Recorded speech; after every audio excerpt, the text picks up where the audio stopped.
We've gathered here tonight, around the fire. We are now conducting our final systems check.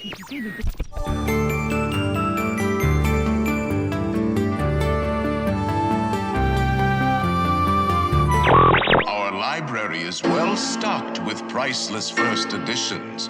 Only ghost stories, of course.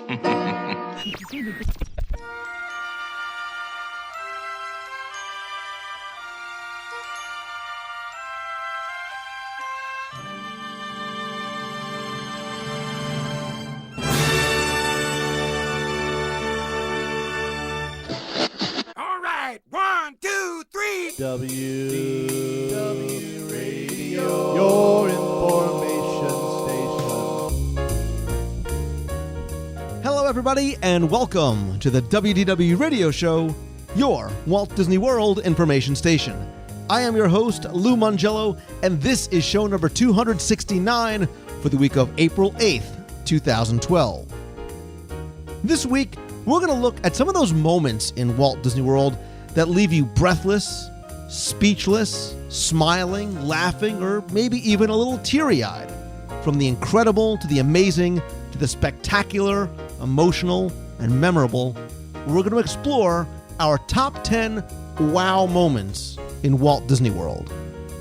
I'll then have the answer and winner for last week's Walt Disney World Trivia Question of the Week, and then I'll pose a new one for your chance to win a Disney prize package. I'll then share not one, but a number of special announcements about what the future holds for me, WDW Radio, and you. I'll then play more of your voicemails at the end of the show, so sit back, relax, and enjoy this week's episode of the WDW Radio Show.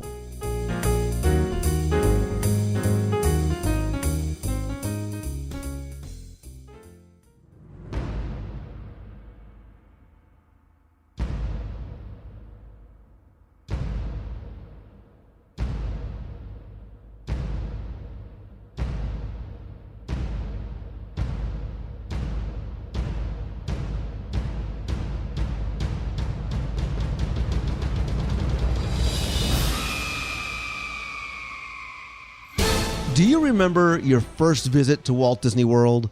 Your first sight of Main Street or Cinderella Castle? Your first ride on Pirates of the Caribbean or the Haunted Mansion?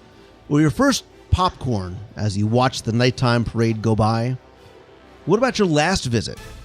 Whether you're a local, a regular, a frequent visitor, or if you go every few years, every time you go, without fail, I would guess, or maybe hope, that you have at least one incredible moment. A moment where you stop and your mouth drops open, you hold your breath for just a second, maybe smile a little wider, shed a small tear, or outwardly giggle with excitement. A true wow moment in Walt Disney World. And so this week, we're going to look at our top 10 plus wow moments in Walt Disney World. And when you say wow and you say top 10s, you may think of Tim Foster from Celebrations Magazine and Guide to the Magic. Tim, my friend, welcome back. Hey, buddy. I have a feeling there'll be many. That's the best intro you've given me in weeks. That's because it's the only intro I've given you in weeks. And I have a feeling there will be many wows. It's better than top 10 smell. Yes, in many different inflections that we use it. But here's another wow moment, because we have another guest with us tonight. Wow. See, there you go. He's Daniel Roberts, and Daniel's a listener who was incredibly generous during our 40-hour live broadcast, or telethon as it was, on October 1st, and our charity auction, and Daniel won the top 10 segment guest spot. So Daniel Roberts, welcome to the show. Lou, thank you so much. I'm an avid listener. When I was with you guys in the green room earlier, I failed to mention that I've run the last 11 New York City marathons, and during my training, which I know that you know, and maybe Tim knows, I'm not sure. Actually, I don't think he does. Sorry, Tim. But What's a marathon? Okay. I listened to Lou avidly during my training and actually during a few marathons. And that's sort of how I got to know him. And I also know of his involvement with Make-A-Wish, which is, to me, an extraordinarily just beautiful cause and charity. And I think that the idea of a trip to Disney World being therapy is viable and real, and that regardless of what ails you, that when you're there for a moment, you can forget about everything that is worrisome and have fun. Wow. What an awesome start. Dude, you're the man. You're the man. I didn't even, I forgot about that. The marathon thing and all that, and how you didn't fall asleep listening to the show while you were running is... Actually, one thing, though, that at mile, I remember Marathon 5, which was not my best, and I'm not blaming you, but at mile 21, you started speaking about funnel cakes. And I got ill and turned you off, but I'm sorry for doing that, but I had to. The saddest thing about that is you said mile 21. I'm like, oh, God, I can't imagine running for 21 miles. But you do good for yourself. You do great things for others. And again, you were incredibly generous with your donation during the 40-hour show. And I very, very much appreciate it. That, for me, was a huge wow moment right there. And I think this is going to be a lot of fun tonight. So this, Daniel, was actually your idea. It's something that I had been tossing around and couldn't really quantify what I wanted it to be. And you said it very succinctly. They're the wow moments. And I think it's going to be very interesting to see where and how our wow moments come to be. But I'm going to do something a little bit different. Since this is a different show, we've got 3 of us doing a top 10. I'm going to do something a little bit different, and I'm going to exclude one from the list. Take one off of your list because it's too obvious, right? It's going to be too obvious. We're all going to have it. It's the one that I think we all probably think of, and it's the reveal of the castle.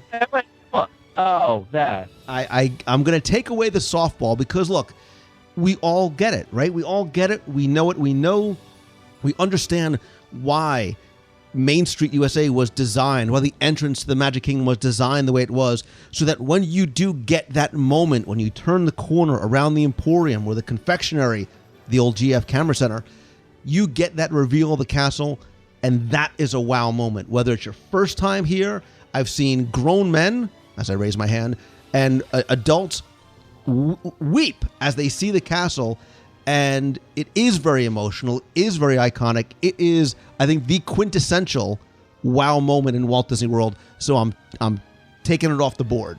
I just want to interject there. Well, 2 things. First of all, I thought the one you were going to exclude was the, wow, I can't believe one human being can eat that much funnel cake, because I thought that was the screaming obvious we were all going to have. But Daniel, I just want, welcome, obviously, but you see what happened here just now? I don't know if you caught what happened. He excluded one. Did you see that? But he did it anyway. I know he laid out. See how he did that? And I'm overruling you because there's things about the castle where we might want to talk about, more specific things. Oh, okay. But that's what he. I'm going to exclude it. And here's my 5-minute dissertation on fireworks. And that's the secret to sneaking one in. That wasn't disallowing it. That was trumping all of us to get it in there first. Well, Tim, I'm also going to do something else that's different, because I normally let you go first, but we're going to let our very special guest, Daniel, I want to hear some others. go first. And I'm very curious to hear. So, Daniel, you could either put your big one first. You can put them in no particular order, but go for it. The first one is all yours. Okay, this one is, it's general but specific, and as you gentlemen say, it's sort of a go with me on this one, please. So my first wow moment is whether you arrive at Disney late at night or you've gotten in early in the morning, there's something about your first slumber in the world that is incomparable. When you wake up, there's that split second where you've forgotten where you've slept, that you've slept on an alien bed, subtle nod to a much maligned but excellent ride in the Magic Kingdom. Thank you. Encounter. Thank you. But I digress.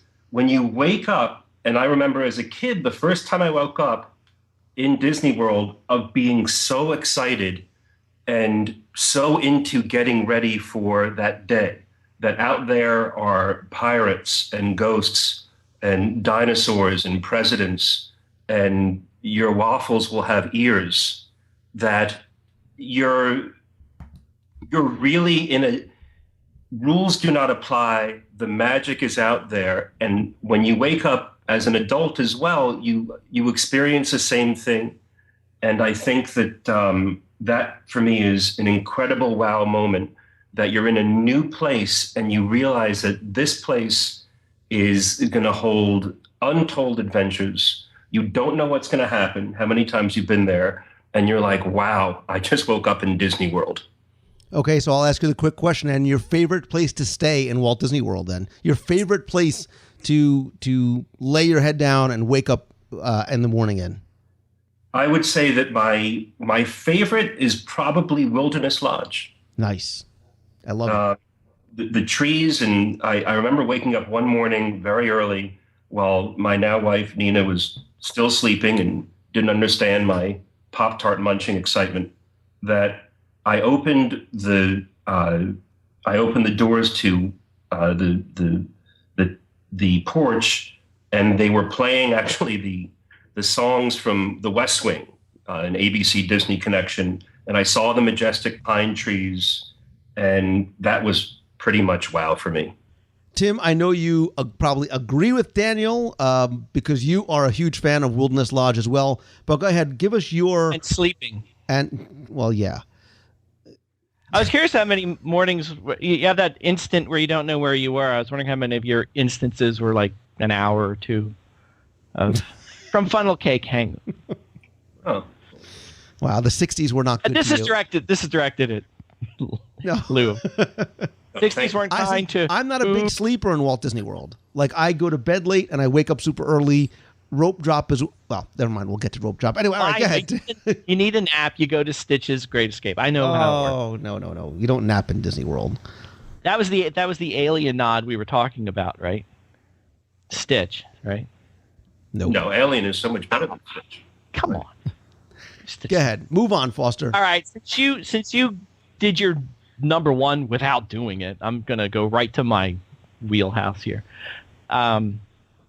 Illuminations, holiday tag. That's probably my... I'm going to start out with my biggest wow moment, short of seeing the pretty castle, which I'm not allowed to talk about. So what makes it a wow moment? What makes the Illuminations tag specifically? As I've said over and over, I'm sure everyone's sick of hearing it. Yeah, I've been known to, shed a tear or two at Illuminations on a normal day, except when people are standing behind me in the Canada Pavilion eating their stale M&Ms. You know who you are. But the Illuminations tag, it's unreal, and not even talking about the Walter Cronkite speech, which if you're not human, it warms your heart and brings that Christmas spirit alive to you. But it's the end fireworks, because as you see it, the thing that always goes through my mind as I'm watching it is the sense that it's never going to end. I mean, the ending for regular Illuminations is spectacular enough, but the tag the finale just goes on and on and on, and you think it can't get any brighter, and it does, and it can't get any louder, and it does, and it can't get any bigger, and it does. And I've seen it many times and openly wept as I would do, but when you're with other people, well, anywhere you are, you look around you, everybody is in awe of it. I've been with people who've seen it for the first time and warned them that, hey, this is going to get heavy, beware. And they went, we've seen fireworks, we know what they're like. And by the end, the jaws are down at the ground, the tears are streaming down the faces and so forth. And we might get to some other nighttime spectaculars that are equally as wowing, but to me, that's my king of the nighttime spectacular wows. So is it more about what you see? Is it the visuals, or is it the audio? Is it the music? Well, it's everything, but the biggest wow is the visual to me. But it's all wrapped up, obviously, the holiday spirit, the music, which is beautiful. But just if we're talking wow moments, I'm thinking of, when your jaw just hangs there and you're just looking, you can't believe this is going on in front of your eyes, and you can't believe it can get any more spectacular than it is, and it does. And it seems like it'll never stop, and that's the wow to me, is the visual at the end. But it's more than that. That's simplifying it too much. Right. I think with a lot of these wow moments, there are the intangible things, the things you cannot quantify that make them wow moments. For mine, I'm going to go, this wasn't necessarily first on my list, but I'm going to see your illuminations, and I'm going to raise you a wishes, and not wishes specifically, but a moment in wishes. And I'm putting this next because I want to keep them sort of in context with the fireworks shows, because I think when you step through that portal into the Magic Kingdom, and you step, from the world of today into the days of yesterday, tomorrow, and fantasy, I think we really do. I think we do allow ourselves to be kids again. I think we allow ourselves to suspend our disbelief and just enjoy on its face what we are seeing. And whether it's laughing or crying at what we see, or the reactions of our friends or family or children that bring those moments on. And I think that there is something that continues to be it's a wow moment, I think, the first time you see it. And I think it's still a wow moment today. And it's one of those things that when I watch and I listen to the guests around me as much as I watch this moment, because their reaction is a wow moment for me. Because when Tinkerbell flies from the castle during the fireworks show, everyone sort of gasps and they applaud and they cry, and you just see the faces of people, and the 6-year-old girl is as wowed as her 86-year-old grandmother at seeing an illuminated Tinkerbell fly from the castle into Tomorrowland. It is a singular wow moment. And again, you can't quantify what it is. Is it the music? Is it watching Tinkerbell? Is it memories from childhood past, whatever it may be? But that for me is a wow moment. And believe it or not, it was not an opening day thing in Walt Disney World. She actually didn't take her first flight until July 3rd, 1985. No way. Wow. So, all right, here's your trivia question. Who was the first? When you do this. You'll never get it. Daniel Roberts, if you get this, you're getting free hugs for life. Who was the first Tinkerbell to appear in Disneyland? Disneyland? Disneyland. Come on. It's just a little bit of trivia. Oh, gosh. I'll take a wild guess and say the mother who was on the Brady Bunch. You were close. Her name was Tiny Klein. I meant Tiny Klein. She was 4 feet. She was the mother in Brady Bunch. Yes. Yes, she was. Maybe she wasn't the mother in the Brady Bunch. She was hired back in 1961. Now, do you know how old she was? 82. You're close. She was 71. Yes, and no, she was very old. Wow. She was 71. She used to be an aerialist in the circus, and she flew out in Disneyland. And again, she was Tinkerbell was brought over to Disney World in 1985. But yeah, Tinkerbell flying for the castle is still for me, guys. It is still for me a wow moment. And Daniel, you are up next. Well, Lou, I thought we were friends because your last one sort of stole like 8 of mine, but that's Welcome fine. to the show, buddy. You're getting it now? Now I can commiserate with Tim, but it does give me a segue that one of on my list was a moment I had when I was up at the California Grill, and they dim the lights and Wishes comes on, and if you don't know that's going to happen, that's a huge wow moment, because you don't know if there's been an electricity outage and you're having a wonderful eel and avocado roll and maybe some sake. And the lights go off, and then Wishes happens, and it's beautiful, and Lou stole that from me, so that's fine. But I'm going to move on. Mm-hmm. I'll get over it.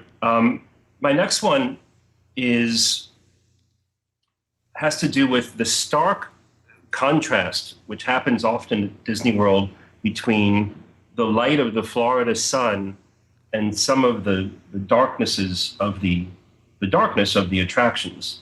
And in this case, I go to Epcot and I go to Mexico and the Hacienda San Angel, because every time I've stepped from my first morning in Epcot, I usually go there for lunch. And stepping in there and the time it takes for my eyes to adjust to that darkness and the volcano and the cobbled street, and you're in Mexico, and it's like anytime you're in there, it's 9:15 p.m. on a July in 18 or 19 something, and it's a really wonderful effect. And just walking, your eyes adjusting, and there's usually music, and there's usually a band, a mariachi band, is incredible. And the hidden Mickeys in the volcano, and then of course I think it's Aztec temple in the background, and the boats coming by, and then of course the food, and just sitting down there and digesting figuratively what you've done that day in Epcot, and it's very well air conditioned, and the food is great. My wife Nina is a vegetarian, and she always finds something to get there, and we'll have a margarita, and you'll lose yourself in that scene, in that drama and theatricality. And then when you're done with lunch, it's a little difficult to get back into the sunlight, and you're like, wow, I just walked into this building and was transported to a different time of day, a different time period, a different country, and it was great. You know what I like about your first two, Daniel, is it's not about a thing or a place or something that's tangible that you can watch or see or touch or listen to. They're very much about, your wow moments are really about feelings, right? It's that feeling you get before and after your first sleep, that feeling that you get when you walk into that environment and sort of everything that encompasses. So I think it's very interesting what we are picking out and what we are seeing as our wow moments. I like how you snuck food into that one as well. Of course. But yeah, you're right. I mean, it's like there are some wonderful special effects, and there is a great deal of Imagineer artistry to what the Mexico Pavilion is, but it's more sort of how it makes you feel and how it transports you. And we usually go to Epcot on our first full day for lunch, and it's, for some reason, being in there, I feel like it's a Walt Disney World rite of passage, just experiencing that intense darkness after all the sunlight. And of course, it's not a dark, in quotes, darkness. It's a very friendly place. And the food is wonderful there. And I think in a way it prepares you for the rest of the pavilions. And you leave sort of feeling like, you know what, tonight the sun will set, and in my own way, I'll be back into the Hacienda San Angel, because I'll simply be under the cover of stars. Follow that one up, Tim Foster. I pass. All of a sudden, your third funnel cake of the day doesn't seem like such a wow moment. Your third funnel cake of the day is a wow moment. Well, that's another wow food moment for me, having to do with you, and I couldn't believe that was your fifth meal of the day. That's another story, which we've told before. Whose turn is it? It's all you. Oh, no. See, how can I? No, this isn't right. See, because mine are stupid. Listen, no. They're not stupid, because I think, look, everybody who's listening. Mine's like, wow, look at that. And No. But I think, look, for a lot of people, that's probably what's coming into mind. It's them seeing something, them hearing something, them remembering something, or a special effect, wherever it may be. So I think everybody's list is going to be different. And that's why at the end I'm going to ask the listeners to weigh in on their wow moment. But so I don't think you're going to have any stupid per se. Stupid. It's such a harsh word, Tim. They may be ridiculous. None of us may agree with it, but go ahead and give it to us anyway. I don't even know what the next one's going to be. Let's see. Where could I go?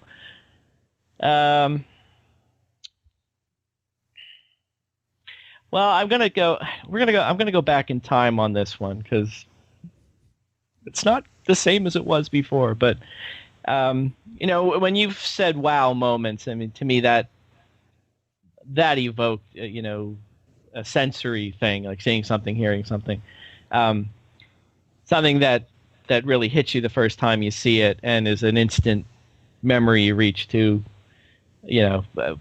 after you get home, and something you look forward to seeing again. And Spaceship Earth has had many of them.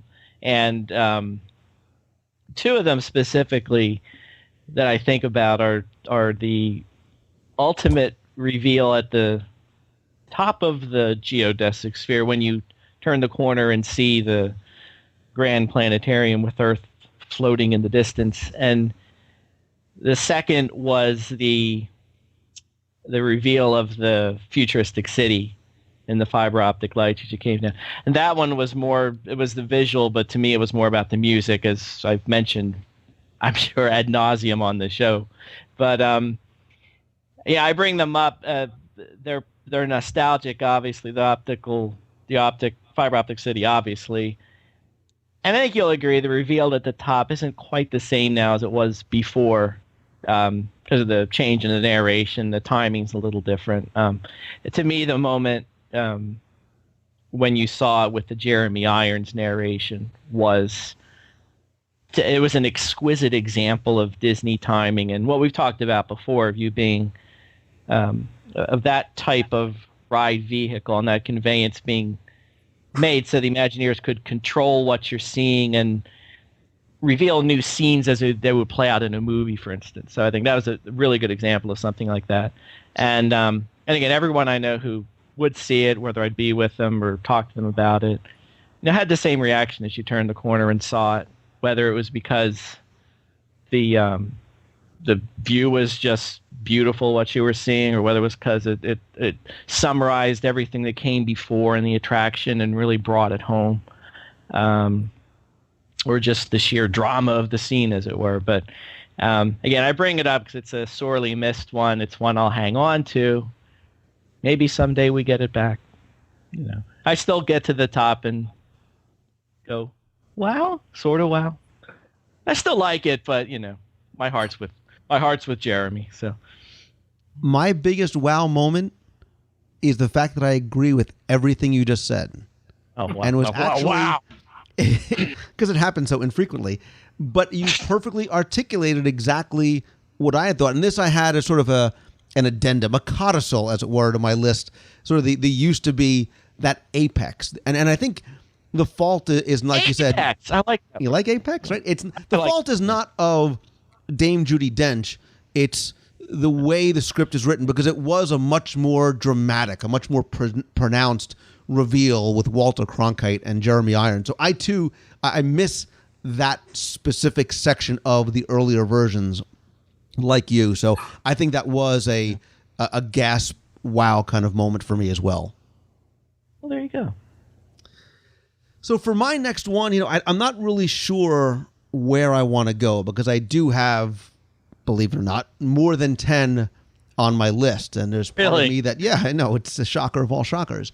So I'm going to go with another one that continues to repeat when I think of the wow moments. Wow moments for me that I continue to experience from the first time I've gone through this to every time I experience it again, to going with first timers and watching their reaction. And when you put your lap buckle, your strap across you, and you click in the buckle, and the lights dim, and your vehicle, your whatever it is, rises up in front of that giant screen in Soarin', and that music begins and it rumbles your insides out in that sort of deep bass tone, and you begin flying in a way that you have probably never done before. Again, there's that the air comes out of the room, and the specific scenes in there when you're flying over the canyons, and when the Blue Angels come out, and when you're flying over the orange groves, and just such incredible vistas, when you feel as though you are in that valley among the mountains, and you are right near the other sort of the skydiver that's in there, sort of the hang glider that's in there. There are so many wow moments to Soarin' that I think as a whole it is a wow moment, because they just repeat over and over again. And if you've been on it multiple times and you go with somebody who hasn't been, you see them laughing and giggling and crying, because it is a majestic attraction. And people say all the time, well, why don't, they should update it. They should make it Soarin' over Florida, Soarin' over Newark. You don't have to. Newark? I don't know. because it still is such an incredible journey in that it's visual, it's auditory, it's a multi-sensory experience with the scents that they pipe in. The subtle shifts of your ride vehicle make Soarin' as a whole and individually in different scenes a true wow moment for me. That's fantastic. I just wish they would take out the upside down part so I could really enjoy Tim it. Foster, still the only person that gets wet on Soarin'. Anyway, yeah, Daniel, and that too. Yeah. Daniel, let's move on to your third on our top however many list. Hold on, I have to text my brother. You were right. Lou has stolen Another one. He got another one. Anyway, my number 3, and this is a go. This is a go with me because it involves 3 different parts. And the first part is this: I got to Disney World. I suffered from allergies, as I know many people do, and I got to Disney World one night on a vacation, and I couldn't breathe out of my nose, and it affects one's sleep and everything else. So I went to the concierge. We were staying at the Grand Floridian, and said, "Do you guys have Vicks chest rub?" And she said, and she called around. You said no, and I was dejected. But then she said, "But you know what? We're going to find it for you." So we went upstairs and got ready for the day, and we're waiting for this stuff because apparently it works wonders. I don't work for Vicks, nor do I own any Vicks stock. So that's what the product was. So we went downstairs, and the concierge before lunch, and this is a few hours after our request, and the concierge had a white bag, and inside was the Vicks rub, and I said, "How did you get that?" And she wouldn't tell me, but she said it was not in any of the of the convenience stores, of the grocery stores, of any store in any of the resorts in Walt Disney World. She just got it. And I wanted to tip her. I wanted to hug her. I wanted to thank her. She was just smiling, held out the bag, and said, "I hope you guys have a great day."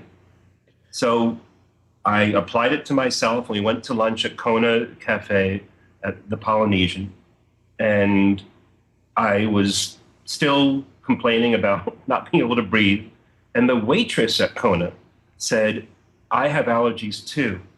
My suggestion is that whatever you eat, you put this hot sauce on it, if you like hot sauce, which I do, called the sriracha sauce. This chili garlic sauce, which is delicious. It's spicy, but it's tasty. It's not like Tabasco sauce. It has some depth to it and some flavor." So I added that to my noodle dish and was sweating and was in a little bit of spice pain. But things started to clear up for me. And then Nina and I went to the Magic Kingdom. And our ritual is to go on Pirates of the Caribbean first. So we went on the ride. And I swear that while we were passing into the scary Davy Jones face and that mist, that all of a sudden my chest and nose cleared up. And I had a wow moment. Because my wow was like, you know what? This is really perhaps a magical place because of the things that have happened to me, the concierge making the extra effort to get that medication for me, the wonderful cast member at Kona suggesting the hot sauce, and then the scary Davy Jones face, I don't know, scaring the blank out of my nose. All of a sudden, I felt great. And I literally had a wow moment, and I was like, this is what Disney is all about. I was sitting here listening, I'm going, where is he going with this? Where is he going with the Vicks? But you paid it off. And I think your wow moment is one that we've all had in the past, because your wow moment are the cast members. So your anecdotal story is one that we can all relate to, because we've had that experience where a cast member has done something unexpected, unorthodox to help you or go out of their way for you. And Walt was right. You can build and create the most incredible place in the world, but it makes the people that make the difference. And that's why we love Disney the way we do. It's not because of the castle and Dumbo and Soarin' and all those other things. It's because of the cast members. And I think sort of your story very much is a testament to that fact. So I think, yeah, the cast members are a wow moment. Right. That was a wow for me. And of course, the kid inside the adult would love to think that in addition to the real kindness of the cast members, that somehow Davy Jones was a cast member, and I know he's more of a villain, but I thought that he was sort of helping me as well, and believing in the fact that I would feel better because I was in Disney World was great. And you brought food into it, which was a nice touch. So I had a waiter bring me 2 cream spinaches once. Oh God! Whoa! All right, Tim. He said he could. He said he was super waiter. I'm hoping that cream spinach is not part of your next wow moment in Walt Disney World. No, I got enough cream spinach last Christmas when I think I told this story before. So. But no, I agree. Everyone has a fantastic cast member story. Totally, I have plenty. So. And so what's next on your list? But am I next? Again, I got to follow that up with, wow, look at Space Mountain, or whatever. my list. All right, here's with my next one. I'm going to remind everybody that the place in Florida that we're all heading to when we go away on this magical trip is called the Walt Disney World Resort. And I know for a lot of people going down for the first time, the visions are of, the parks and Magic Kingdom and the castle and that sort of thing. But the resorts themselves, I like to tell people, if you never stepped foot in any of the parks and just stayed at the resorts for a week, you'd have an unbelievable vacation into itself. And the resorts are themselves filled with plenty of wow moments. And I'm just picking 2 out. To me, the champions of the wow moments are the Wilderness Lodge and the Grand Floridian.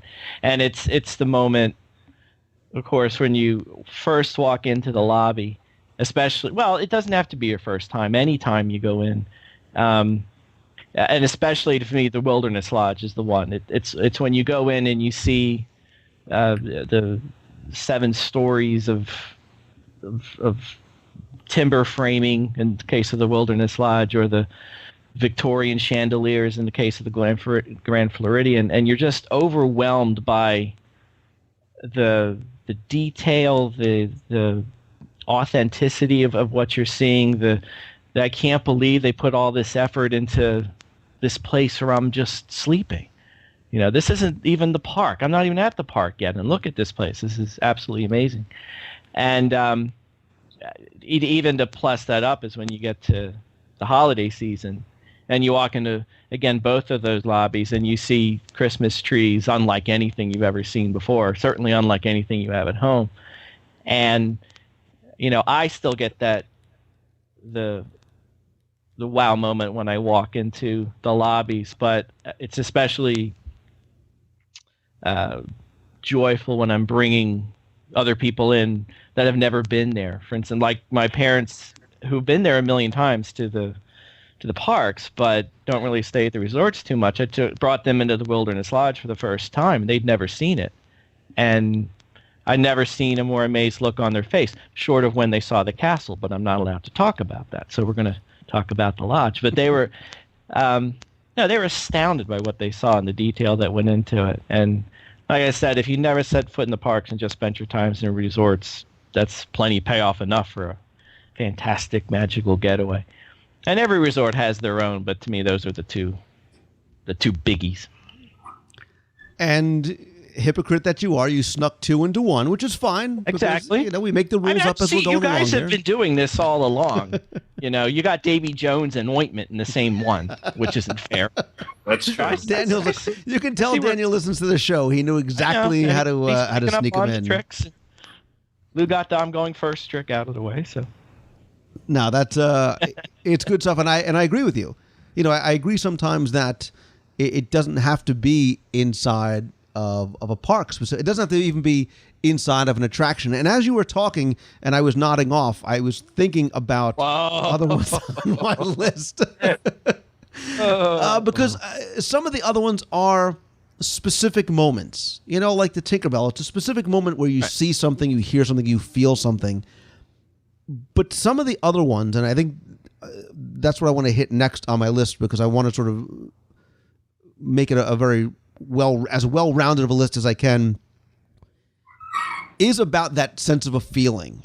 And it's something that I think for many people begins before they even get on property, let alone get to the resort, go to sleep, wake up, eat, whatever it is. For some people, it's seeing those signs. It's seeing the sign that says Disney World, whether you're coming from the airport or you're coming by car, or you see the archway that welcomes you to Walt Disney World. Like that, for many people, is a wow moment, because now you're there. Now it's real. You know your vacation is just beginning when you see, the welcome to Walt Disney World sign and the giant Mickey and Minnie. You know you're there. But I think, now you see how I snuck that one in? But I think you're done. You're done. No. Daniel, The one What's I next? was leading up to is something I go do and I see very often.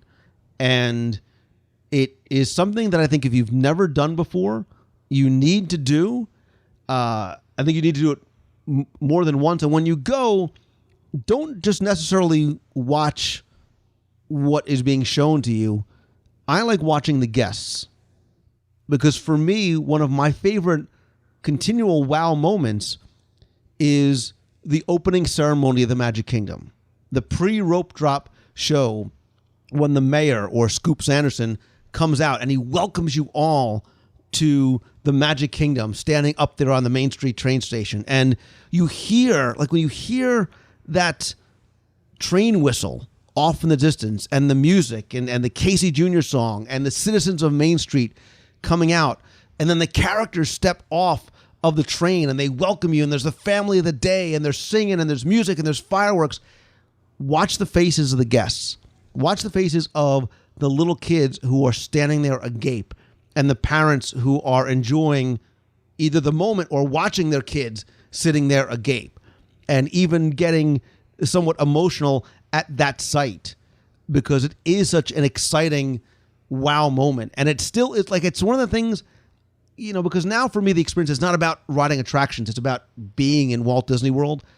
That's one of the still wow moments for me, watching that show. And I do smile, and I do get a little, goosebumpy, choked up when the train pulls in, and when he, welcomes you the way he does into the Magic Kingdom. So if you've never done it before, or if you haven't done it in a while, they're welcoming you home. Like, that's how I feel. They'll welcome you into a very special place. And I think that's why, forgetting everything else at opening ceremonies at Epcot or the studios, there is nothing like that opening ceremony at the Magic Kingdom.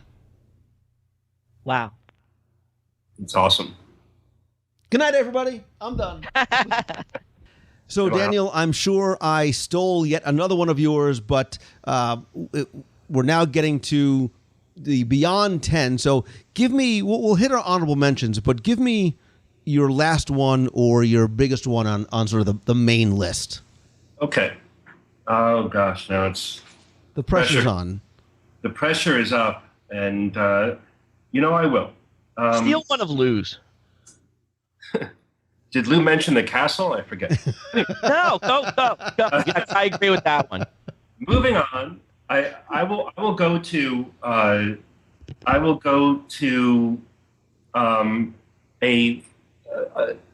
less esoteric one, but it's a three-pronged adventure that happens in the animal kingdom, and that begins at the Yak and Yeti restaurant for lunch. Nice. You're finishing.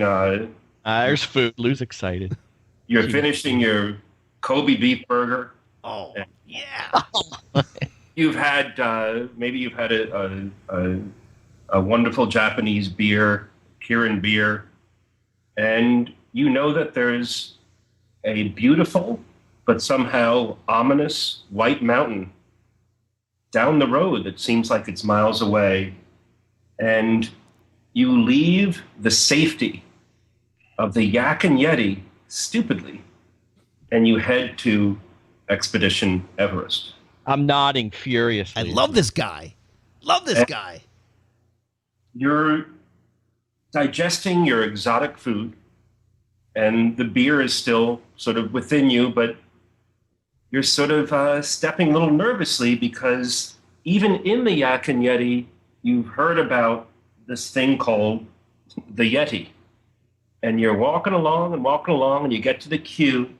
And at the queue, which in my mind, this is the best queue in all the world, there's so much foreshadowing of what's going to occur to you. There's hilariously and wonderfully, there's a museum to the Yeti, which is so well done, it's silly. And no matter how many times you've done it, if you look at everything in that queue, you are convinced beyond a shadow of a doubt that you're going to meet and have a confrontation with, and perhaps an ill-advised one at that, with an ancient and disturbed godlike creature. And when you board the train and finally make it up, and indeed if it's at night, even better, that if you catch a glimpse of the Yeti, it's like, a huge wow. Now, the other prong to this wow is that sometimes you don't see the Yeti. And when the ride concludes, you're like, wow, I didn't see the Yeti. However, I think for me, one of the biggest wow moments is the build-up to the ride, the walk to the attraction, to the weenie, as you guys say. The queue itself, the roller coaster effects are, to me, extraordinary. I know the Yeti is in permanent beta or something, but even getting a glimpse of him in animation is great. And when you're done, you sort of just want to start all over again. So a huge wow to the Imagineers for creating this legend and this village that's based around this mythical creature. And it's just so much fun, and it's so well done. And my only hope is that one day the Yeti will maybe come to life a little more than he has up to date. That was awesome. Because you got Yak and Yeti, you got all kinds of good stuff in there, and you got Expedition Everest. And you're right, it is a wow moment that's not a single snippet in time. It lasts over a certain duration. I actually had Everest on my list, and the wow moment was a singular moment where you're getting close to the top of the mountain. You're getting close to the apex, Tim, and you look out and you can see the vast space that is Walt Disney World, and you can see the Contemporary, you can see Spaceship Earth, you can see as far as your eye can go how vast the property really is. That is sort of a wow, let's look around, not at the mountain, but at the space around us. But yeah, I am with you 110%. Awesome. It's a great ride.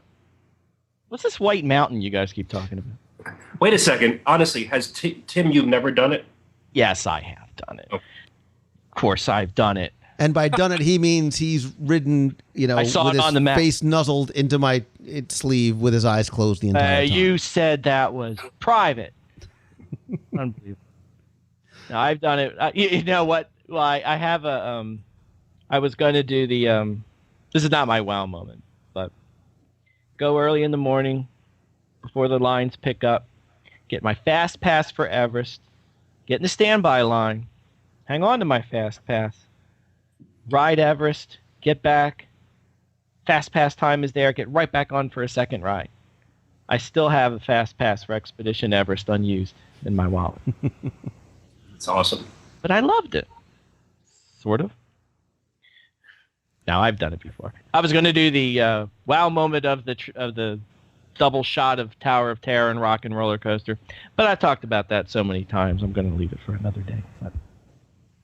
All right, you ready? Mine's... I kind of hinted at my last one several times, and I'm going to defy Lou's directive in a roundabout way here. My wow, it's not a singular wow, it's a collection of wows, and they all have to do with Christmas. And I think everyone who's been there that time of year agrees there's no more magical place to be during the holidays. And I talked about some already, but everywhere you go, there's magical moments. And I am going to hit the castle because there is one. It's beyond the first time you see it, that sort of thing, which I agree is a given, and everyone sees that. But the lighting of the dream lights, to me, is probably the biggest, along with the holiday tag of illuminations that we talked about, is probably the biggest emotional wow moment of the holiday season that you can have at the Magic Kingdom. And everyone I'm with, even myself, the first time you see it and you see the ceremony and the lights flicker on and off and all of a sudden illuminate and cascade down and cover the castle in icicles.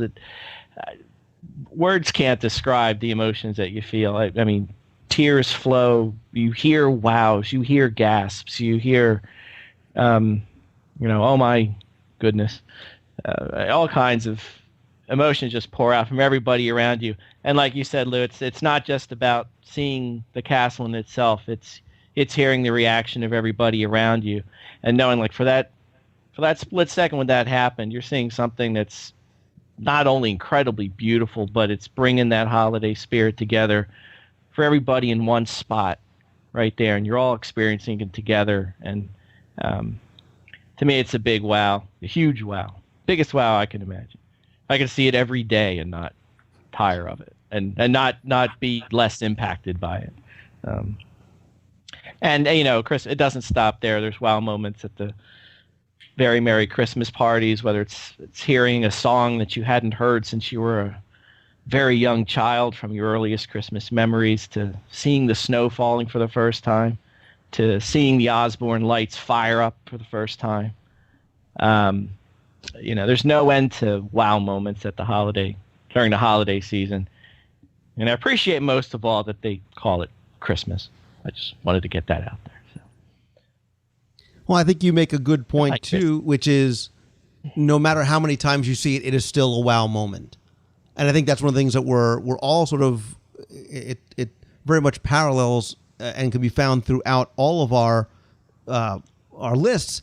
There are things that no matter how many times you do it, it still wows you, whether it's your first time or your 100th time.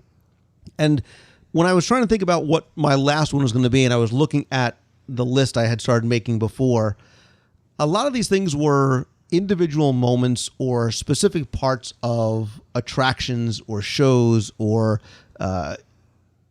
individual things you could see or do in Walt Disney World. But the common thread through them all was technology.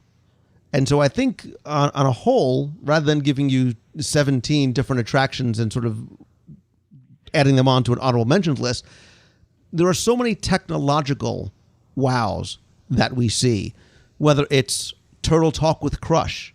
And remember that first time you saw, or your kids saw, the fact that they were interacting with a character right off the movie screen.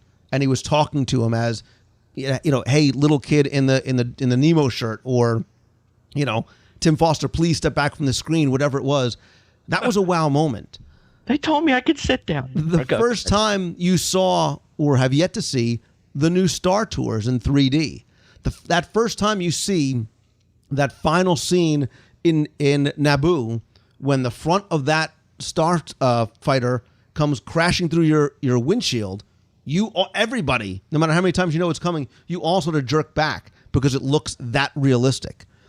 The millionth time you've seen the ballroom scene in the Haunted Mansion, that classic, simple, basic use of Pepper's Ghost technology, lighting and glass and mirrors, is still a classic wow moment. It's still one of the things that when you think about Disney World comes to mind.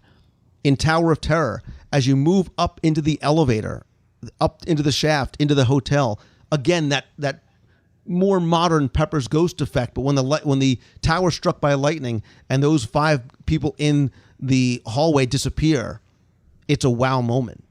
Toy Story Mania is a wow moment. That 4D in PhilharMagic, as that screen opens up around you and you can smell the pies and the corks are popping in your face, those are all wow moments. Those are all great uses of technology, from the simple to the incredibly complex and cutting edge, that give us all wow moments, that make the attractions or the shows or the things that we experience really sort of make us sort of go, literally, outwardly say, wow, that is amazing. That is incredible. I need to do it again. I need to go tell my friends about it. So all those things that I have compacted into one are the technological wows, simple to complex, at Walt Disney World.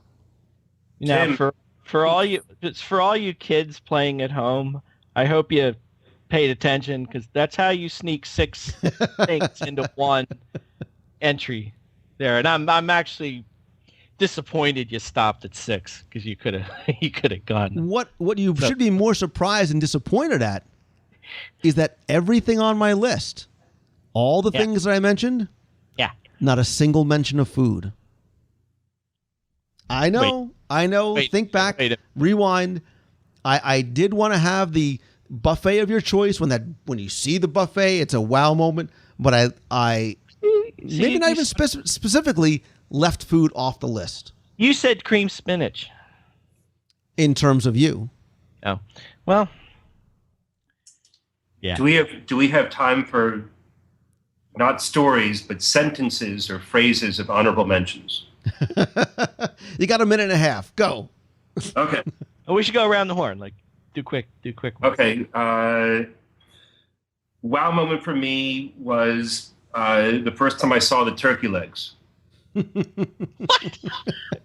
I thought they were really big. I don't know what animal it was. What kind of animals? The Wicked Wench in Pirates of the Caribbean. Wow.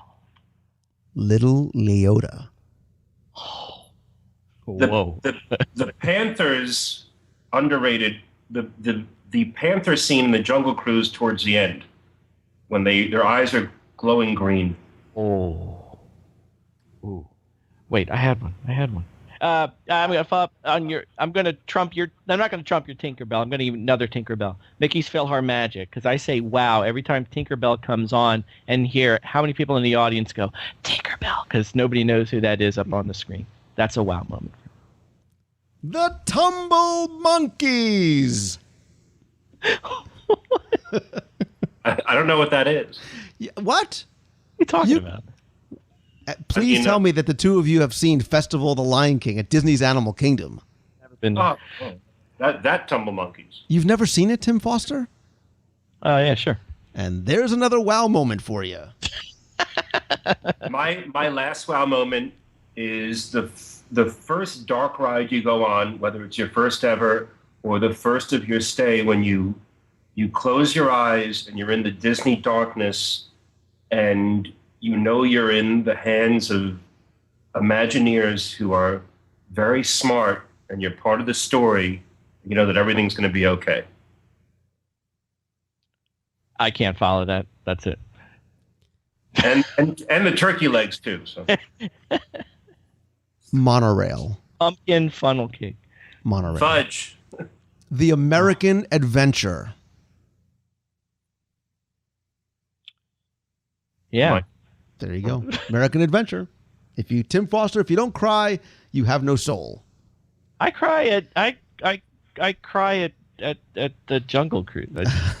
That's because you're scared. But anyway, as many things as we listed on our collective top 76.5 mentions of top 10s here, there are ones that we missed. There are ones that people are again listening to us saying, that's not mine. My wow moment is this. This is what my kids feel is their wow moment. This is what I remember. This is what the things I look forward to. So more than ever, I want to hear from the listeners as to what is there, like their biggest, what's that wow moment, that thing that really makes you smile or makes your mouth hang open in amazement at what you're seeing or what you're experiencing, or the thing you look back to and say, man, that's what I remember about my last trip to Walt Disney World. Come to the site over at WDWradio.com. Click on the podcast link for this week's show.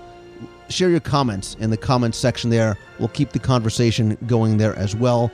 I certainly, in a big wow moment, want to thank Daniel. Again, this was a lot of fun.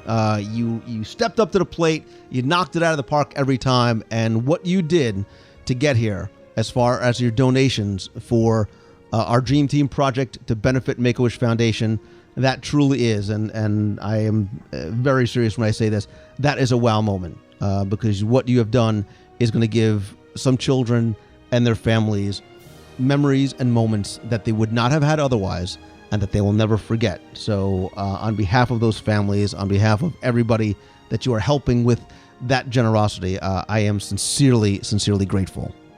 It's my great pleasure. I know you can hear that. Great pleasure, and I will do it next year for sure if I'm the winning bid, so we can do part 2 of the wow moments. Awesome. All right. And Tim Foster, you continue to wow us with all that I have taught you with Adobe Photoshop and InDesign, both over at guidetothemagic.com and certainly at celebrationspress.com, because now not only can you get Celebrations Magazine in your hand in there's print. big news. There's huge. There's huge wow news. Lay it on us, brother. I don't know what happened. Now you can get it digitally. You can get Celebrations Magazine on your iPhone, on your iPad. More importantly, Tim Foster, every issue is now available, including the long lost sold out issues. Yes, and of which there are many. So for those of you who want to have them all, and you can have them right in the palm of your hands. So they are available. With you can download them right from the iTunes Store. It is a free app, and then you can purchase individual issues, or you can subscribe via iTunes as well. Go to iTunes, search for Celebrations Magazine, or visit wdwradio.com/celebrations. That'll take you right there as well, too. Again, you can download the app, subscribe, and we'd love it if you would rate and review the app as well. Really excited. Been working on this for a long, long time. So lots of wow moments today, lots of wow moments ahead. Guys, I thank you so very much for your time tonight. This was definitely a lot of fun, and certainly some wow moments, to say the least. Thank you, Lou. Thanks, Lou. Thank you, Tim. Thank you. My request for next year is that Lou goes after you. Good from him. We don't let Daniel go first, man. I'll go third next year.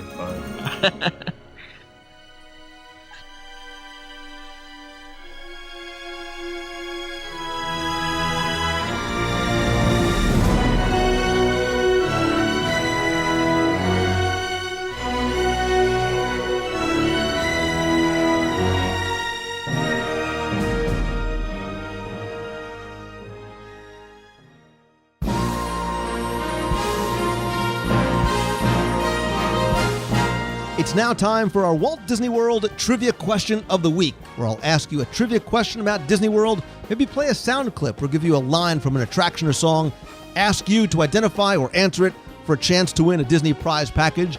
Before we get to this week's challenge, let's look back on last week's question and pick our winner. Last week, we were talking all about the new Disney Fantasy, so I made it a cruise question and had a bonus question for you as well. I told you that in the atrium of the Disney Fantasy is a beautiful bronze statue of Mademoiselle Minnie Mouse looking as though she stepped off a luxury liner from the 20s or 30s. And so the question I asked you was, what Disney character statue is in that same location, but on the Disney Dream? And the answer, of course, was Admiral Donald Duck. I would have taken Donald Duck, of course. But then I also threw in a bonus question, because I said that one of the adult locations in the Europa District on the Disney Fantasy was named in honor of a Disney live-action feature. And so I asked you the name of the venue and the movie it was named after. Now, you didn't have to get that one in order to be qualified to win the prize package, which included some inaugural merchandise right off the Disney Fantasy, including a champagne glass, a stainless steel water bottle with the inaugural logo, and I also threw in a 5-year WDW Radio anniversary pin as well. If you got the bonus question right, you also had a chance to win a $25 Disney gift card. Now, the name of the venue was O'Gill's, and it was named from the 1950s film Darby O'Gill and the Little People. So I took all the correct answers from the main question. If you got the bonus question right, you were certainly entered to win that as well. I drew from all the correct answers one random winner, and this week's winner is Lisa Sprayberry. So Lisa, congratulations. Send me your address. I'll get your prize package right out to you. Congratulations to everyone else who got it right and who entered. And thank you for playing. But if you didn't win, that's okay, because we have another question this week, and here it is. I thought instead, though, of asking you a trivia question about maybe Disney World history or identifying something, we would maybe mix it up a little bit. So I thought let's see how well you know your Walt Disney World attractions and shows and pay attention to what you hear. So this week, we're going to play Where in Walt Disney World Have You Heard This? Which is kind of like the Where in the Walt Disney World photo game I play on Twitter, but a little bit different. So what I'm going to do is give you a quote from a Walt Disney World attraction or show, and all you need to do is identify where it came from. So here is this week's clue. And those of you who are just walking in right now, you're late. Where have you been? That's it. That's the quote. You send in your answer by 11:59 p.m. on Sunday, April 15th. File your taxes first, then your answer second, to contest@wdwradio.com. Obviously, don't file your taxes there. Just send in your answer, again, to contest@wdwradio.com by 11:59 p.m. Eastern, Sunday, April 15th. And I will once again draw a random winner for a prize package. It'll consist of all of my audio tours on CD, a limited edition 5-year anniversary pin, and another Disney Fantasy champagne glass. So there you go. There's your Where in the Walt Disney World Have You Heard This quote for this week's contest. Good luck and have fun.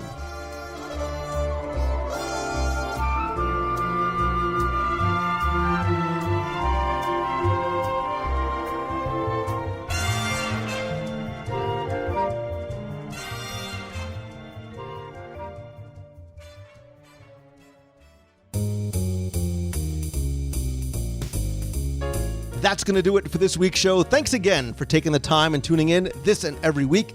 Don't forget to visit the website over at WDWRadio.com. There you can leave in the comments section for this week's podcast your favorite wow moment in Walt Disney World.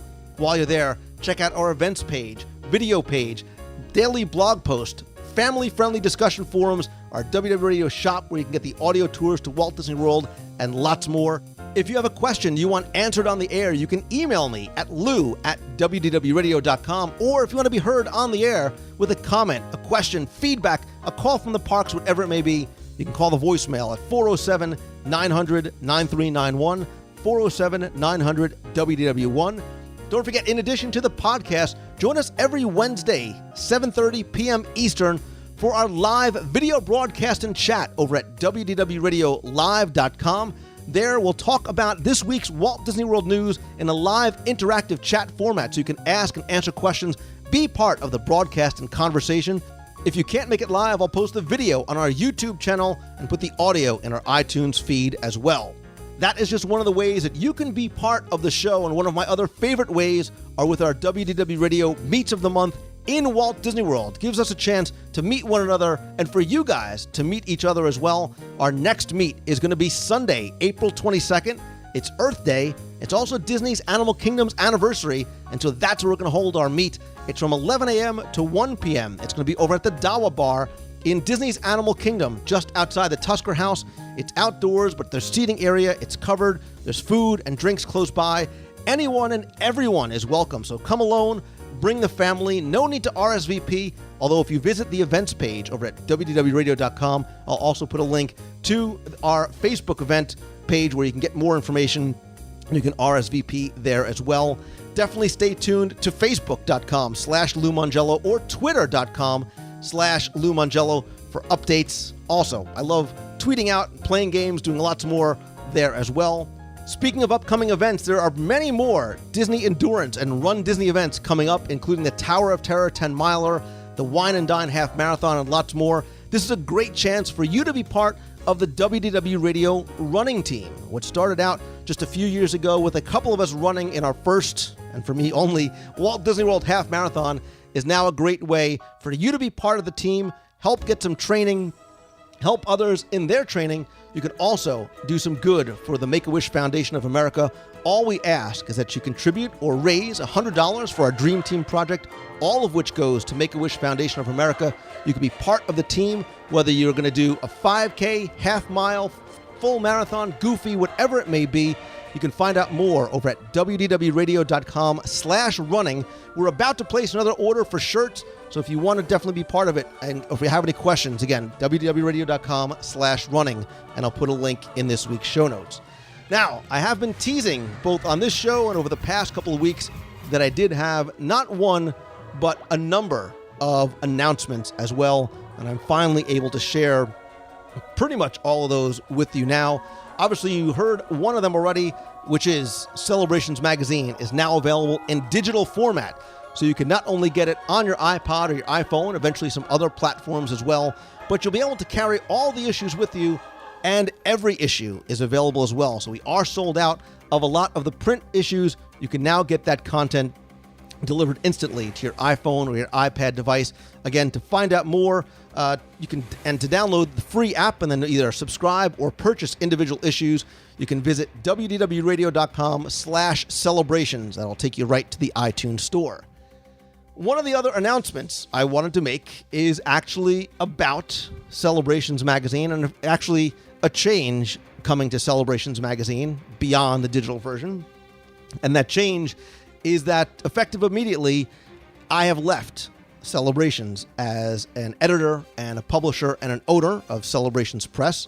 Obviously, Tim is on this week's show, so clearly it's a very amicable split of Celebrations, and I am still going to be contributing articles to it. They are going to continue on as an advertiser here at WDW Radio, but if you go back to the end of 2011, when I talked about some of my goals going forward for 2012 and beyond, I talked about focus and simplifying and basically doing less better. And this will allow me to do that. It will afford me the opportunity to focus on some other projects and some other things that I have been working on. I can tell you, I have loved being able to bring Celebrations to life, and proud of what we've been able to share with you over the past 3 years in this format. Certainly excited about the digital version as well, too. So as I said, Celebrations will continue as a sponsor here at WW Radio, but if you have any questions or comments about the magazine, any feedback, you can send that not to me, but to subscriptions@celebrationspress.com. Now, one of the things I've been doing a lot more of recently, and will be doing a great deal more in the future, has been speaking at conferences, to corporations, and to schools. And one of the things I wanted to share with you is that coming up this June, from June 5th through the 7th, at the Jacob Javits Center in New York, I'm going to be speaking at Blog World and New Media Expo. I spoke out in California this past November. I was invited back to speak not at one, but to two sessions, one in the podcasting track, the other in the monetization track. You can find out more. You can also register to attend if you're interested at all in blogging, podcasting, new media, social media, whatever it might be. This is the largest, the best conference, trade show, and media event. You can find out more. Visit LouMongello.com/blogworld. That'll take you to, you can get more information about the sessions I'll be speaking at. And again, if you want to register, you can do that there as well. Speaking, I mentioned on Twitter and Facebook a couple of weeks ago that I was privileged and honored to have been invited to a dinner for the Make-A-Wish Foundation with the president of Make-A-Wish here in Orlando. And I can finally share with you now that I was also invited by Make-A-Wish to speak at their national convention out in California next week. And I share that with you because I want you to know that I humbly am going there, not for and by myself, but representing all of you. Because any and all of you who have donated your time, your items, your resources, you made financial contributions, whether you ran, walked, or cheered during our races, or supported the Dream Team project in any way, the most important part of what I do, you have made such a significant and important difference in the lives of so many families of these seriously ill children. I am going there to speak because of and for all of you, and I want you to know that I'm going to convey that message of what you all as a community have done for these people, and I'll certainly share more over at my blog over at LouMongello.com when I get back. But as long as we're talking about events, I want to finally reveal to you something that I've been hinting at since our 40-hour show back in October 2011. I promised you, and I continue to keep that promise, that it is not going to be another 40-hour telethon marathon type event, but I did hint to you that we were going to do something again in the future, and finally I'm able to share what that is. Because beginning this year, I wanted to have an event or a date that people could sort of circle on their calendar and look forward to every year. And there's always so much going on that makes Disney World a destination event, and one of those days, and the day that we picked for our 40-hour show last year, was October 1st. Now, this year marks Epcot's 30th anniversary, but there's always going to be something to celebrate, right? Whether it's Walt Disney World's anniversary, the opening of a theme park or attraction, or whatever it may be. So starting this year and going forward, on or around October 1st of every year, we're going to have our WDW Radio e-ticket event. And what that's going to be is a series of events ranging from an A-ticket, one of the smaller events, to a big e-ticket event, something that is really going to be something special and worthy of the e-ticket name. So starting this year, we're not going to have a series of events, but to kick off our e-ticket event theme, we're going to have our first annual WDW Radio e-ticket event. And now if you paid attention to Twitter and the live broadcast over the last couple of weeks, I did hint to you about the date. I can confirm it is going to be Friday, September 28th, 2012. And in honor of Epcot's 30th anniversary and how special that weekend is, if you liked the Adventurers Club or our event that 2 days before it closed back in 2008 where we rented out the Adventurers Club, you're going to love this. Because our first annual WDW Radio e-ticket event is an evening with the Secret Society of Historical American Adventurers. We're going to rent out the entire American Adventure Pavilion from 7 to 10 p.m. on Friday, September 28th, 2012. And the preservation of the Secret Society of Historical American Adventurers, or the Pasha Club, is a group of hysterical history buffs that are going to be dressed in their best time period reenactment garb, dedicated to the memory of the great American adventurers who have gone before them. So our event is going to be dinner and this show, which is going to take place with and by and all around us in the American Adventure Rotunda. Think Adventurers Club. The club is going to have their meeting. They're going to talk about pronouncing and preserving their favorite slices of American history, maybe even elect a new president to preside over the coming year, and of course, finish it off with a hilarious hoopla finale to this rousing night of American adventures. Now, this is all I can share with you for now. Other than that, it is going to be a very special event. Also, a very limited event, too. Tickets will be limited because of the type of venue that we have. Stay tuned to the show, to the live newscasts, and of course, Twitter and Facebook for more details as to when tickets will go on sale. Again, very limited number, and if our Adventurers Club event was any indication, they will go very, very fast. So please stay tuned if you are at all interested. Again, I will have more details to share, but again, if you like the Adventurers Club, trust me, you are going to love this. Something that has never, ever been done before. Maybe never get a chance to see it ever again. Our evening with the Secret Society of Historical American Adventurers Friday, September 28th, 2012. Come down, spend the weekend. Mouse Fan Travel has already booked a number of group rates in various Walt Disney World resort hotels. You can check them out over at mousefantravel.com for more information. Spend the weekend, kick it off with our event, and celebrate Epcot's 30th anniversary with us as well over that entire weekend. Stay tuned for more information about our first annual e-ticket event and future e-ticket events coming very, very soon. And so the final announcement that I have is about these events. Again, I really enjoy doing not just these sort of e-ticket events and the meets of the month in Walt Disney World, but I enjoy doing the cruises and some of the other things that we've done out in Disneyland and meets elsewhere. And I want to do that even more going forward. So looking ahead to 2013 and beyond, I want you to keep in mind the idea of doing a big WDW Radio land, sea, and world event. What do I mean by that? Is a land event where maybe we'll do something somewhere else around the country, maybe even around the world, maybe an Adventures by Disney. For sea, let's do another cruise. Let's do another cruise in 2013, maybe on the Dream, maybe even on the Fantasy. And we'll have our world event at Walt Disney World around October 1st with our annual e-ticket event. But here's the difference, is that I want to hear from you. I want to hear from you as to what you're interested in. Where would you like to go? When would you like to do it? This way we can have as many of you join us as possible, whether it's at a land event, a cruise event, or in the world. So I'm going to post a poll in the next couple of days or weeks over at WDWRadio.com where you can weigh in and share what you might be interested in, where you might want to go. Is it Aulani? Is it Adventures by Disney? Is it the Fantasy? What you want to do and when you want to go, so we can try and get as many of you together on these events as possible, and we'll keep doing them, and hopefully you can join us on one or more of these events. And so the hope is that everything from a meet of the month in Walt Disney World to a cruise to a land event to the e-ticket event, whatever it might be, gives you many opportunities to come and meet other listeners and really be part of this WDW Radio family that I all consider you to be a part of. You are part of my extended family. You are my friends, whether we have met yet or not. And hopefully you'll be able to join us either in Walt Disney World or maybe on the road somewhere for one of our events.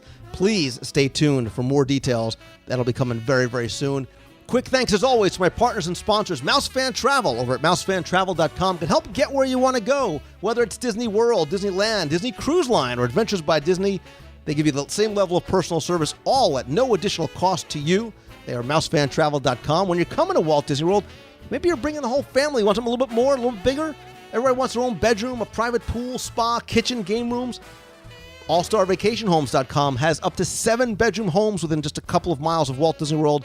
But if you want to stay right in the heart of Disney, my favorite place to stay, because of the heavenly beds, and eat, because of places like Shula's, Blue Zoo, and Kimonos, is the Walt Disney World Swan and Dolphin. You can visit them over at swananddolphin.com. And as always, my friends, and you are my friends, whether we have met yet or not, or hopefully at some of these other events and things we have going on in the future, all I ask is that if you like the show, please help spread the word. Let others know about it. Tell your friends. Post on other discussion forums. Tweet out that you're listening. Share links or photos on Facebook, Google+, or Pinterest. And please come by, rate and review the show over in iTunes as well. Very, very much appreciated. And listen, most importantly, I talked about things like the Dream Team Project and the Make-A-Wish Foundation of America, and I want you guys to know how grateful I am and know that you are making a difference.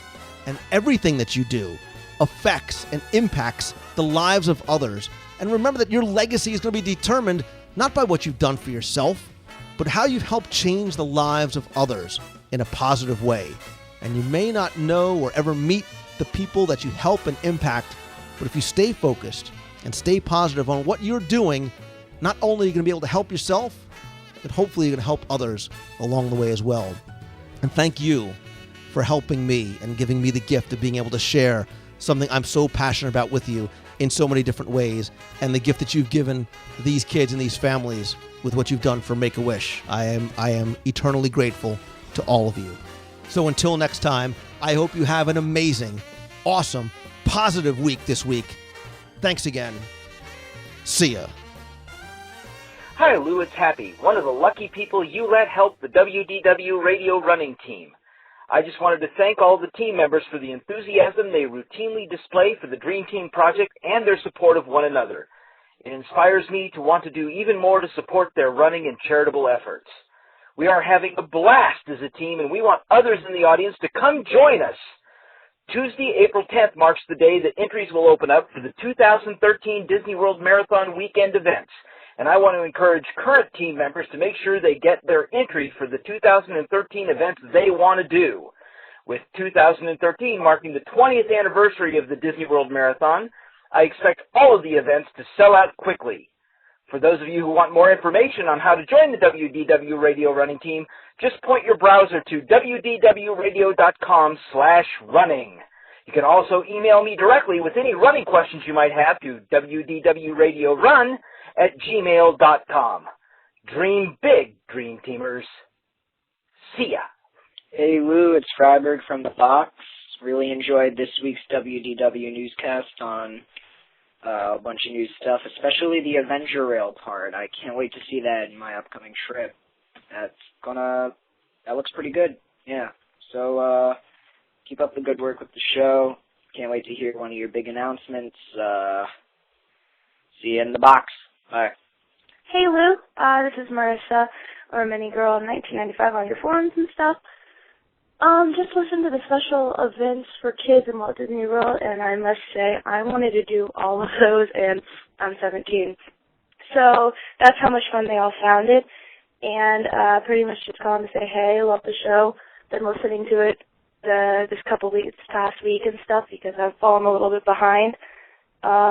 And today, because it's spring break, I'm going to get started on pretty much preparing for my cruise at the end of May and decorating our door. So it's going to be really fun. And hope you have a great day. Hope everything's good. Keep moving forward. Bye. You've got